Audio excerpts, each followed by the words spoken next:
Welcome to the Oasis Podcast, the show that is all about inspiring and equipping people who are passionate about creativity. Hosted by myself, Nathan Hyratt, and Robert McGann. We asked ChatGPT the most common questions that creatives have. So let's get into it.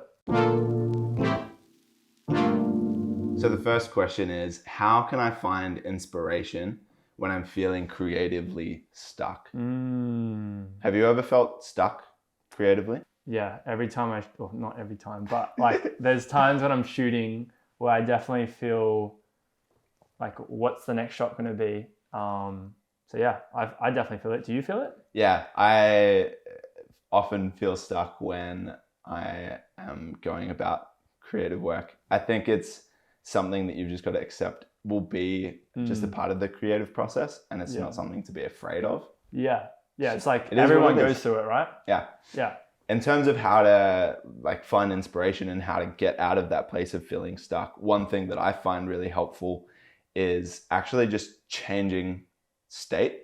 So like not moving from like New South Wales to Queensland, like don't do that. But what I mean is like if I'm say sitting at my computer working on a design and I'm like, bro, I can't for the life of me figure out what the heck I'm going to do. I just get up and like go for a walk, or I'll get out of the house and like go hang out with a mate, or even if it's just 5 minutes of doing something different that engages my brain, then when I come back to whatever the task at hand was, I'm feeling fresh and it's a lot easier to then think creatively. I kind of think of it as a sense of like you're holding too much onto your creativity brain and you're sort of like choking it. Like you just need to let it breathe. Yeah. Let your brain breathe. I definitely feel like it's something that you need to let the pressure off. Yeah, man. I think going back to the basics really helps to like get you back into that groove of like, all right, like bring your confidence back. Like I know what I'm doing. Like it's okay. And then even like when the pressure is on like that, I think it's still okay to just pause for a moment. Even if we're out with a couple shooting, be like, hey guys, like we've been shooting photos for like a good 30-40 minutes. Like let's just take like a 60-second breather. Yeah. Let them take a break. Let yourself take a break. Your mind take a break. It's actually wondrous what just taking a moment to pause can do. But when you do that, you're not actually like caught up with that stress. Because I feel like when you're creatively stuck, you feel that stress. So easing that stress is definitely going to make you get out of that for sure. So the next question is, what are some ways to develop my creative skills and talents? Bro, I think it's pretty simple. Like if there's anything in life you want to develop, if you want to grow in, you want to get better at, you just got to practice. You got to keep working at it. Yeah. Just go at it again and again and again and again and again and again. One thing I think that's really important though in the practice, and this is something that I guess I had a realization of recently when I did a latte art workshop. Where I got taught how to troubleshoot. Yeah. So when I made a mistake or when I saw, hey, my coffee didn't turn out how I wanted it to, I could recognize why it didn't turn out the way that I wanted to, and then know what I could change the next time I did it. Yeah. And I think as we practice, whether it's photography or writing songs or painting pictures, as you practice, it's important to troubleshoot and look at what you're making. Oh, like, okay, there's this thing that I want to see improved. What is it that I actually need to focus on? What do I need to begin to adjust so that I can get better? Is it sort of like the sense of like asking good questions? I think that's definitely part of it. And I think another part is actually just asking other people for feedback or asking people who maybe know what they're doing in that particular field. Like, hey, what is it that like I'm finding a barrier here. I'm making mistakes here. I don't know how to fix it. What are some things that cause this issue?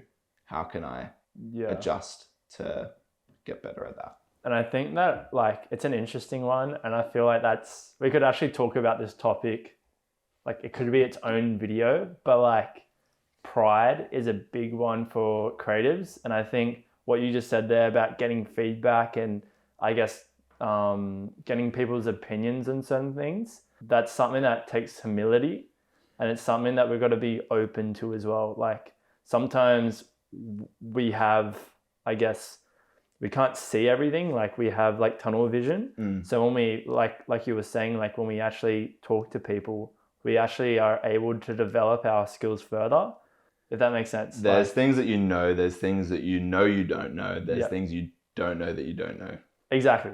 I even think of that in a business sense as well. There's so many things that I'm not even thinking about right now. But when you talk to other creatives, even in different fields, like it's interesting getting your perspective on something compared to someone that's like a songwriter or a painter or like in a completely different area, and just hearing their perspectives on certain things. Because there's so much gold in what people think as creative people. So I feel like that's a really good way to do it. 100%. The next question is, how can I balance my creative work with my personal life and responsibilities? It's a really important question. A really important question. I think when it comes to not only your creative work, but like literally all the aspects of your life, it's so important to understand what your priorities are, to understand what the things are that really should be the non-negotiables in your life.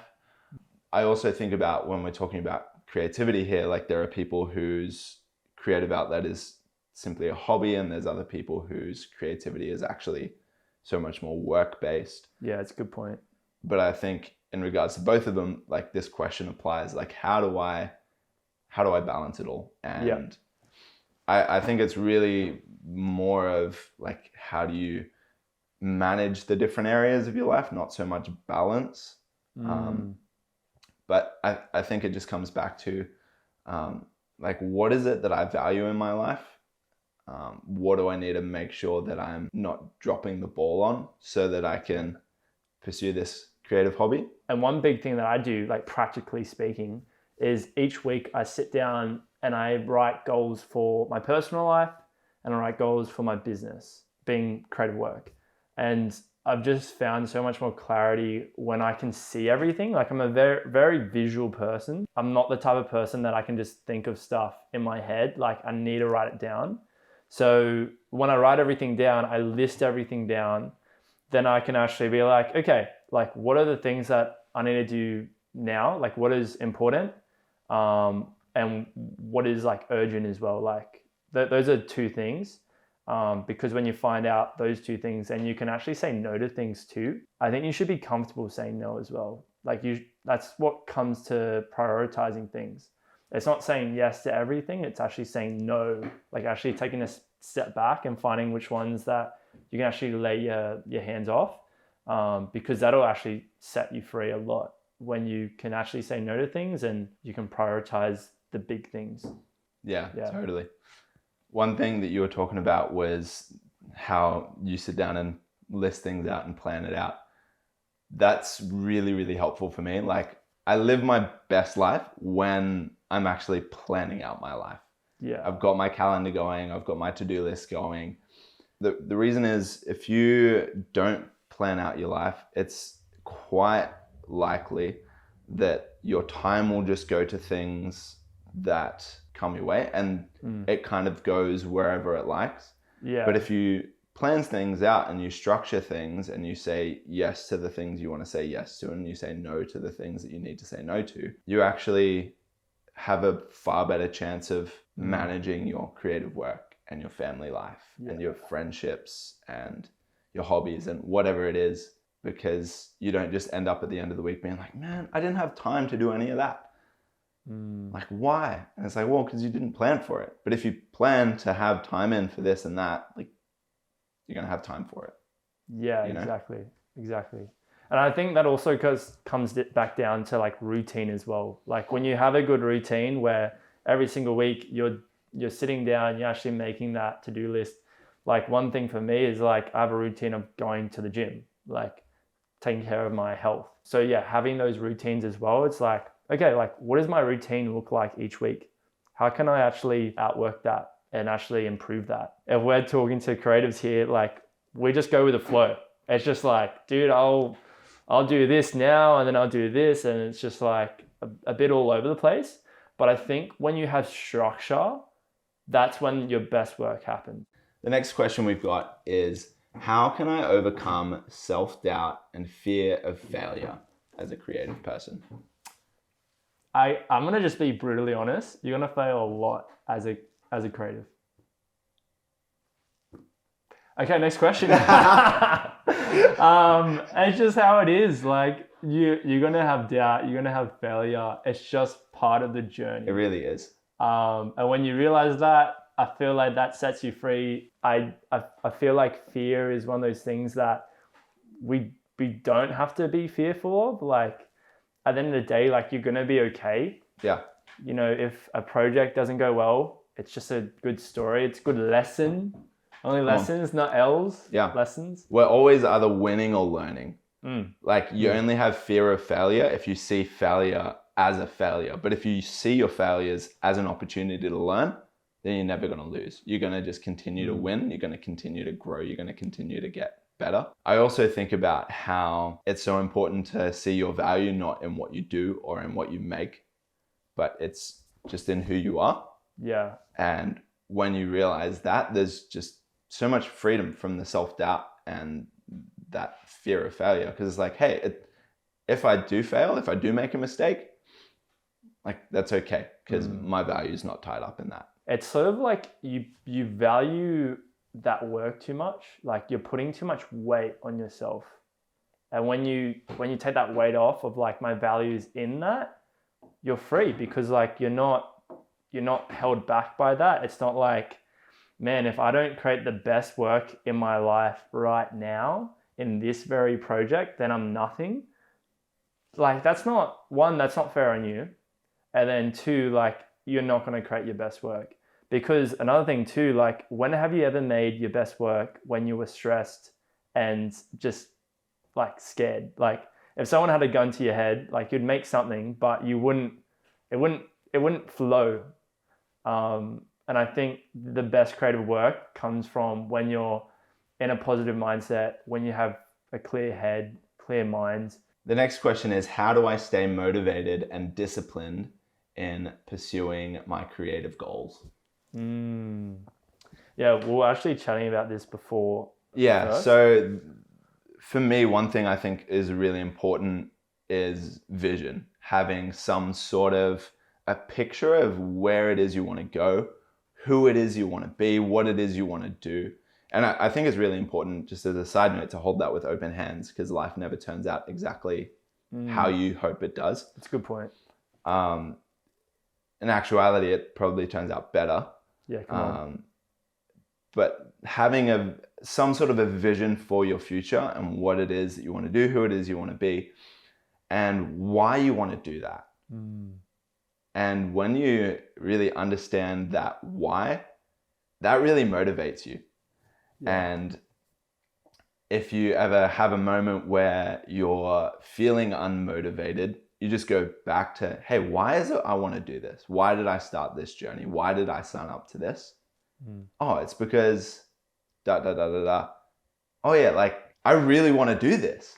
Yeah. Because there's this reason behind it. And so it's not like you just need to conjure up motivation out of nowhere. It's like, hey, actually, like if what you want to do has meaning behind it, then you're able to chase it down a whole lot easier. Like when it comes to this podcast and this whole, like the Oasis project, like I, like for whatever reason, just really feel like it's on my heart to just build community within the creative space and to just invest into the lives of creatives, because I just want to see people win. I love hearing about like someone who's in like a band with their mates and just have these dreams and aspirations to be the biggest rock stars in the world. I'm like, sick, like do it. And how can I help you to get there? And like, this is one of the ways that I can do that, you know? And thinking about that just like gets me going. I'm like, all right, like let's record another episode of the podcast. Like, let's do another grind of editing. Like, let's do whatever we need to do. And it's just coming back to the why. Yeah. It gets you motivated. Yeah. Another thing too, though, when it comes to motivation is like the smaller version of it. Like for me, something that I struggle with is that motivation on a day-to-day basis. What's something that I've come to realize is, and something that I've actually learned from my business coach, in our world, we're overstimulated by everything. Like you think about social media, you think about, Netflix, we're just overstimulated all the time. So what I've found is when I actually give myself rewards, it's funny, my business coach said it in a way that's like training a dog. So you don't give the dog a treat until it's done like what you've told it to do. And I think in the same way, when it comes to our lives, we've got to discipline ourselves. And when we discipline ourselves, we actually become more motivated. Like now that's completely changed like how I view things. I'm motivated by, that reward, but like over time, I'm starting to realize that I'm just getting motivated because I'm doing it. Just like how when you have a dog, it first wants to, I guess, sit when you give it a treat. But then when you just like say sit, it just sits. So just in the same way, like when it comes to motivation, just like have those little rewards as well. Like actually treat yourself. Have that discipline, but also treat yourself. Does that make sense? Yeah, man. Yeah. One other thing I think about when it comes to this question, if you can recognize the things that energize you, capitalize on that. Yeah. I remember hearing a really, really cool podcast on energy management. Yeah. Like, I remember you telling me. Everyone talks about time management, but your energy management is where it's at. When you can recognize what it is in your life that energizes you and what it is that drains you, and you can structure with your time management the different tasks that energize you and drain you, it helps so much. And when I think about like creativity in particular, I'm sure for each of us, there's different things that energize us. Like when I think about how I might get energized to go out and shoot some photos, there's a few people that I follow on YouTube who, when I watch one of their videos, I just want to get out and shoot. Yeah, yeah. And so if I'm wanting to get energized, if I'm wanting to get inspired, like just watch one of their videos. I'm like, let's get out there. Let's do it. Let's get up at 4 a.m. to go do a sunrise. Let's do it. Come on. Tomorrow morning? Let's go. But yeah, no, 100%. I think when I watch people that I'm inspired by, that makes me motivated as well. Yeah, for sure. And maybe people watching this podcast will get motivated. Who knows? Maybe they'll just make their best work right now because we've been chatting about motivation. Let us know, guys. So next question, how do I deal with criticism and rejection of my creative work? Yeah, like it's really hard as a creative to not feel the weight of criticism sometimes. Totally. And because it's such a vulnerable thing to be like, hey, here's this thing I made. And when someone's like, no, I don't like that thing you made. I didn't like that thing that you sacrificed for, spent money on, invested your time into making. That sucks. It does. And even like the rejection part as well, like the amount of times that, projects haven't gone ahead, or like the amount of things that you just have like an awesome idea and then say the business that you're working with or whatnot just doesn't like it. It can be tough. It can be really tough. But yeah, how do we deal with it? I think one of the first things that comes to mind for me is how important feedback actually is. And how if you actually really want to get better at what you're doing, what you're creating, you need feedback. Like it's such an important part in understanding what it is that you need to capitalize on or change in order to create your best work. And I always think about how, like, what is creativity without an audience? And like, if we're making for people, it's important to at least understand what people think of what you're creating. Because if you don't have that in mind at all, it's likely that you're not going to have an audience. But then you've also got to be mindful that you don't give too much weight to what all the people say. And so I think it's important to both see the value of feedback and criticism, but also to have in mind that there are haters out there that are just going to talk trash, and there's some stuff you've just got to let go through to keep the keeper. But there's nearly always something that you can learn from what people are saying. It's just a matter of weighing it up, taking everything with a grain of salt. Yeah, and it comes back to that foundational understanding of where does your value come from? Not from what I do, not from what I make. My value is in who I am. Yeah, 100%. Okay, next question is, how can I continue to learn and grow as a creative throughout my career? First thing that comes to mind for me is it's all just in your mindset. If you just continue to stir up a desire to learn and grow throughout your career, you're going to continue to learn and grow throughout your career. If you can just ensure that you don't ever get to a point where you believe that you've made it and you can't get any better than this, then you're going to be able to keep getting better, keep learning. But it requires intentionality. I think you've got to stir up that desire to learn, to grow. And I think as well, the best creative work comes from inspiration. You look at any artwork, it's I don't know if you've read How to Steal Like an Artist, but pretty much every art is actually a merge or combination of all sorts of things. So we're influenced. When we create art, it's actually influenced by a range of different things. So if you want to continue to, get more creative in what you're doing, just get more, creative input into what you're doing, as that will really transform your art. If you have more levels of, output, then you're going to, input, then you're going to produce more output, which is just going to improve your work. So I think that's always a big thing for me, is when I stop watching people and viewing art and just enjoying art, that's when I really feel like I'm not really growing as much. I get sort of stagnant. So that's what I would say to people as well. Just continually have a habit each day, each week, just to continue to look at art and look at things that inspire you. One other thing I think about is, again, I feel like I'm going to talk about this so much throughout all the episodes. Hey, drill it into them, bro. Drill it into me. And it's just the idea of show me your friends and I'll show you your future. If you want to continue to learn and grow, continue to surround yourself with people who want to learn and grow. And that's going to rub off on you. And you're going to learn from them. You're going to get that desire to learn from them. I think about whenever I spend time with you, you're someone who's just so hungry to learn and grow. Always hungry, and so, bro, you are always hungry. But when I spend time with you, it rubs off on me that desire to get better and to not just stay comfortable where I am. Yeah. And so it's just so important who you're surrounding yourself with, because if you're surrounding yourself with people who aren't on that journey of trying to get better and to grow, then the likelihood is that you're going to end up in that same mindset and not grow. Exactly.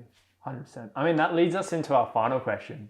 It's how do I find a supportive community of other creative people to collaborate and learn from? Well, I think that's exactly what we're trying to create here with this whole idea of the Oasis. It's my heart that through this podcast and everything else that we would do, that would create opportunities for creative people to find community. Yeah. And so I guess for anyone who's watching this, feel free to reach out to us. You can hit up the Oasis Instagram or either of our Instagrams. We're here to just do life, create with other people. And hopefully soon we're going to start doing some meetups and workshops and whatnot, and actually intentionally creating opportunities where people can find community amongst other creatives who are going to support each other and inspire each other. Should be really cool. I mean, a good point as well, and something that maybe you haven't thought of, but what you do really well is if you want to create a supportive community, be the first one to do that. Be the one that's actually like, hey guys, like let's go out. Say if you're a photographer, like let's go out and take some photos. Let's do a sunrise together, sunset, whatever that may be. Maybe you're I always say a word, musician, musical person. If you're one of those people, you can just be like, hey, like let's go jam together. Yeah. Let's just catch up. Usually we can, as creators, we can just get in our own mind and we can be introverted. But I think as well, when we're seeking out community, usually it'll come back. Like there's gonna be people that don't understand the reason why you want to connect and, you know, get inspired and whatnot. And that's okay, but try to find the people that do. And when you do that, like for example, our friendship, like a lot of times, like we get really inspired from just chatting with one another. So if you can do that, it's going to be a win. And yeah, when you work with creative people, you just automatically collaborate and learn from each other. Like it naturally just happens. So yeah, that's what I would say to wrap it up. Guys, thanks so much for listening or watching the Oasis podcast. If you want to tag along on this journey and keep up to date with whatever we're doing, just subscribe or follow wherever you're consuming this podcast. Check us out on Instagram @_the Oasis. Yeah, until next time, keep creating.